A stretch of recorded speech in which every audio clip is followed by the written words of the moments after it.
A government system, we're going to own it, we're going to find it, and we're going to fix it.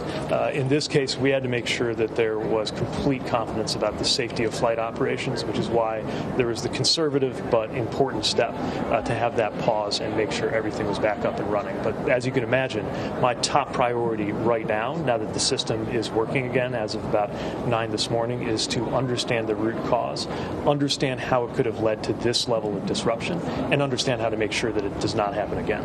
But how do you know it's not going to happen again at this point? Do people need to worry about another failure like this tomorrow? Well, what people need to know is that we will not allow anything to take place that is not safe. But this is precisely why our focus right now is on understanding, identifying, and correcting anything related to the root cause of how this happened in the first place. One more question. Did you know about a potential system vulnerability before this morning? And if so, why does the FAA rely on such antiquated systems? So the FAA system so far has made it possible for an extraordinary safety record to be built up in the United States. Millions of passengers traveling near the speed of sound, miles above the earth, and returning every time safely to the ground.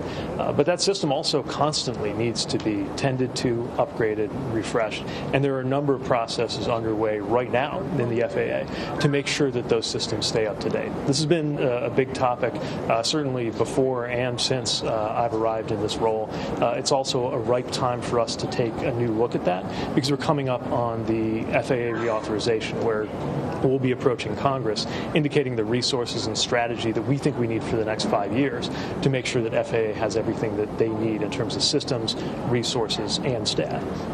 I think this gives us a really important data point and a really important moment to understand what we're going to need moving forward. But obviously, our more immediate focus is technical, understanding exactly how this happened, why the redundancies and the backups that were built into the system were not able to prevent the level of disruption that we saw today, and to make sure that we have 100% clarity on any and all steps that are needed so that it can't happen again. Are you lacking funding? We're going to have to take off. Thanks again. Thank you, sir. Well, we've been listening to Secretary of Transportation Pete Buttigieg discussing this morning's FAA computer issue that caused a nationwide ground stop. He said his department is working to get to the bottom of the issue. He said that when there's a problem, they are going to find it. They're going to own it, understanding the root causes so it won't happen again. And then he helped kind of explain what the issue was. Last night, the main system had problems. Backup system came online. And overnight, as this regular system came online, there was some factual errors. And he told our Chris Van Cleve there, you heard asking questions, that travelers, those of you with flights to catch, don't have anything to worry about. But he said also his top priority, getting to the bottom of how this happened in the first place, so all of you don't have to deal with the cancellations and delays that you're managing today. We're going to take a very short break, but we've got much more of the day's biggest stories up next. You're streaming CBS News, always on.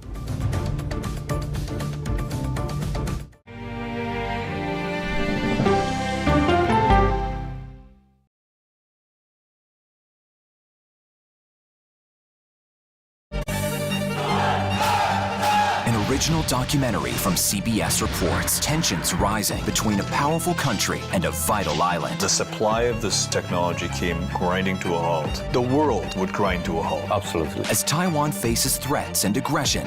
Taiwan is on the front line, and we understand our responsibility as a democracy. We cannot fall.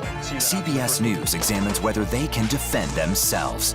Putin, Ukraine, China, Taiwan, there are manifestations of the battle between autocracy and democracy. And that is a fight that we're all engaged in. Defending Taiwan, now streaming on the free CBS News app.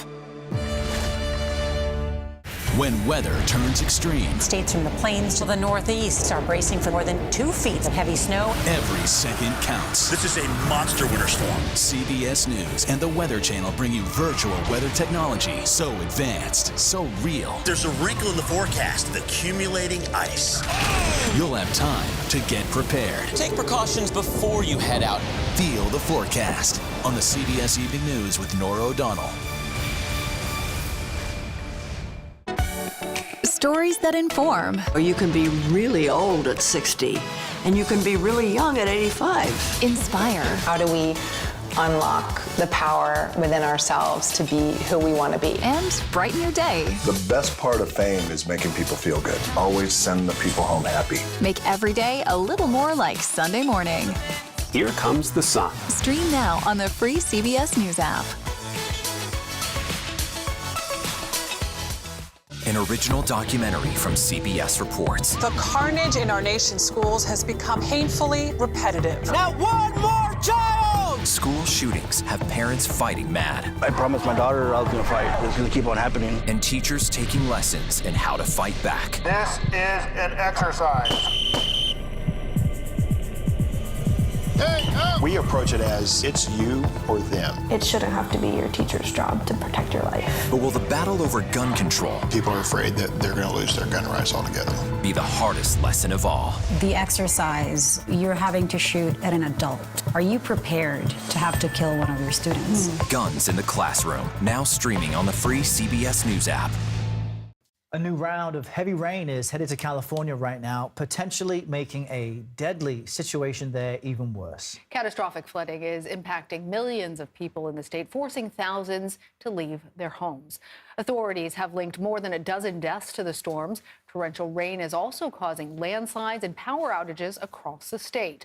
Some residents are stranded as communities